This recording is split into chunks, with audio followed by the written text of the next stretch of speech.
Buenas tardes, compañeros, profesor. Yo soy Cristian Paz, les voy a hablar acerca de lo que son bienes y servicios.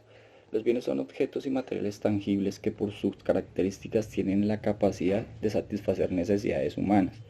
Todos estos objetos tienen una característica en común para el estudio económico y es que son o deben ser limitados. Para poder obtener estos bienes se hacen transferencias económicas o también se obtienen cambiando trabajo por bien. Sus precios son definidos por la oferta y la demanda según la economía local. Un ejemplo de bienes podríamos hablar de los zapatos, teléfonos, bueno, cualquier objeto que al ser obtenido satisfaga la necesidad del ser humano. Hay una gran variedad de bienes con características diferentes a lo largo de la economía. Se han venido, a lo largo de la carrera de la economía se han venido eh, citando, se han venido viendo fenómenos en los cuales se ven los bienes relacionados. Entonces están como lo son los bienes de consumo, los bienes intermedios, los bienes de capital, los bienes normales, bienes inferiores, bienes sustitutos, bienes complementarios, bienes públicos puros, ya pues ya más relacionada a lo que nosotros estamos viendo, bienes públicos puros, bienes públicos comunes, bienes club y bienes privados. Ya los servicios son tareas o trabajos que realiza el hombre en busca de un objetivo, al igual que los bienes tienen la capacidad de satisfacer necesidades humanas y a diferencia de los bienes, los servicios se consumen en el momento que se produce. Un ejemplo de servicios podríamos hablar en esta época, con esta situación, los servicios médicos. Ellos satisfacen la necesidad del ser humano en estar bien de salud, en cuidarnos para que esta enfermedad o este virus no se siga propagando. Y ya los servicios de transporte que pues satisfacen al usuario al llevarlo, traerlo con un eficaz servicio de traslado. Eso era mi intervención, profesor. Buena tarde, compañeros. Le doy paso a mi compañera. Bien, ya hemos visto cuáles son los bienes y servicios que se producen. Ahora veremos cómo se producen estos servicios. En nuestro mundo existen diversas formas de realizar las actividades o tareas que nos encomiendan, incrementarlas en la dinámica de un mundo totalmente cambiante y siempre en proceso de evolución. Podemos revisar el campo de las telecomunicaciones desde la llegada del Internet y posteriormente la masificación del mismo, que se ha creado infinidad de oportunidades de negocio, a la vez que ha reemplazado maneras de hacer las cosas, generando empleos por un lado y destruyendo antiguos empleos por el otro. Las empresas deben utilizar diversos recursos para generar los productos que demanda la sociedad. Es por ello que la economía los ha clasificado en 4 grandes categorías que mencionábamos anoche en la sesión con el docente: la tierra, el capital humano y las habilidades intelectuales empresariales. La tierra, número 1, es un activo por excelencia que podríamos decir que es un regalo de la naturaleza al hombre para su subsistencia. En otras palabras, son los recursos naturales. Este concepto generalizado cubre a los naturales renovables y a los no renovables.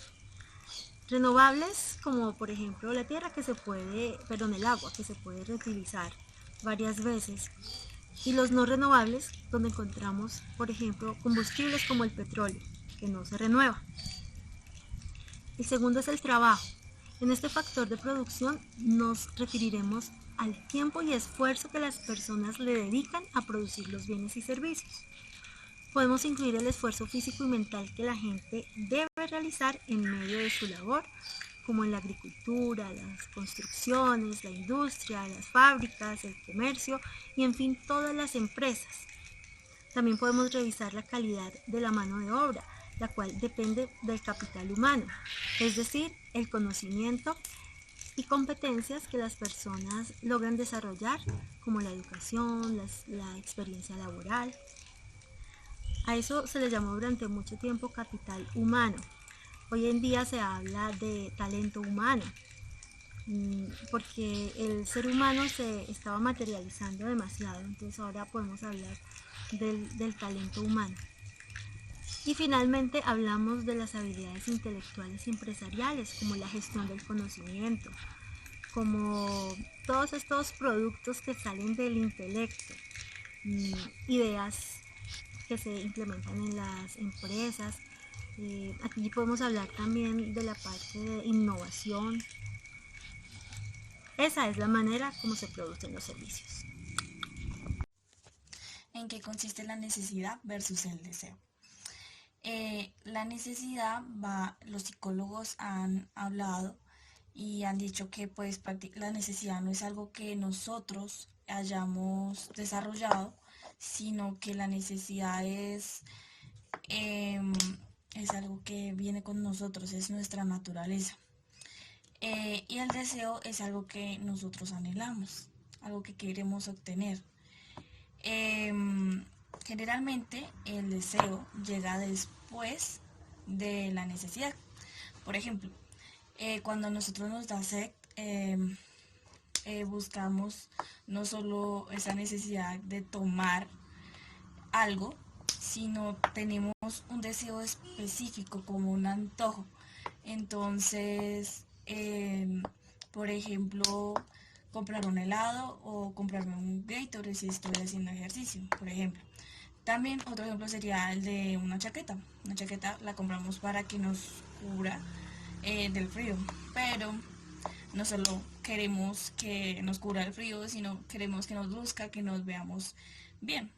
Entonces ahí se está cumpliendo la necesidad, pero también el deseo. Hay varios factores que influyen para el deseo individual. Unos factores son el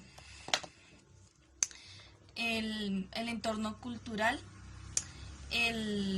la educación, las características personales, nuestras experiencias, etc. También si alguien, por ejemplo, está, ¿cómo les digo? Si alguien es conforme a sus necesidades y no tiene visión, no ve más allá, o sea, es alguien que está estancado y que no tiene deseos y se queda ahí y no es muy benefactor. Además, hay que hallar un equilibrio entre el deseo y la necesidad. La necesidad es la prioridad, sí, pero el deseo es importante porque es algo que nos complace, que nos hace felices, que nos satisface.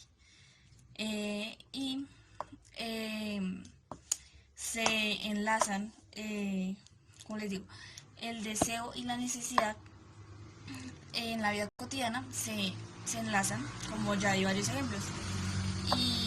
Pero, sin embargo, hay que saber diferenciarlos. Hablemos de coste de oportunidad. A diario muchas personas producen miles y miles de servicios, pero la cantidad que podemos generar se ve limitada a la capacidad que tenemos para producirla. Si deseamos aumentar la producción, también nos vamos a tener que ver obligados a disminuir la producción de otro, lo cual nos lleva a que nos presente un dilema de elección o un problema de intercambio. Como los individuos se están enfrentando diariamente a disyuntivas que los obligan a tomar decisiones, ellos están en una constante comparación entre costos y beneficios. Costes que genera hacer tal producción y beneficios que pueda generar el recibir algo después de realizar alguna acción.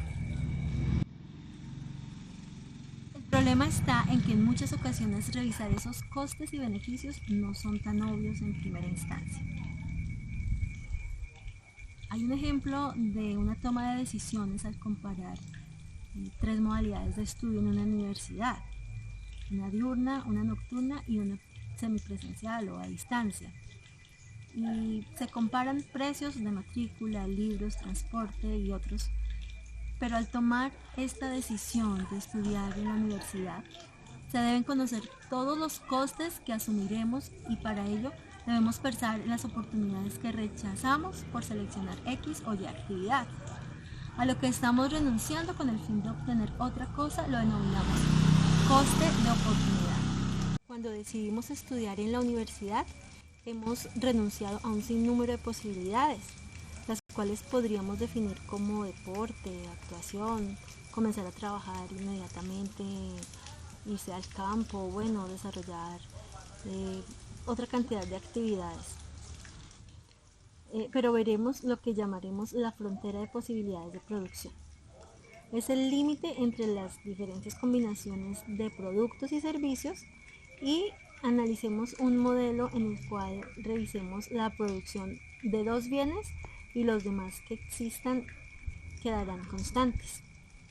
Entonces ya entramos a lo que es la frontera de posibilidades de producción, más comúnmente llamadas como FPP.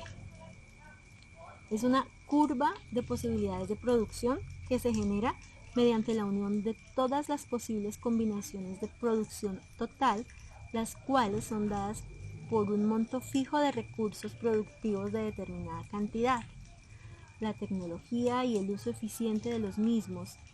En ella se muestran las diferentes combinaciones de cantidades máximas de dos bienes o servicios que pueden ser producidos bajo unos supuestos específicos y determinados previamente. En otras palabras, esta curva nos dará la combinación máxima de cantidades de los bienes y servicios X y Y que podemos producir si estamos ofreciendo o que podemos consumir si estamos adquiriendo los bienes ya descritos.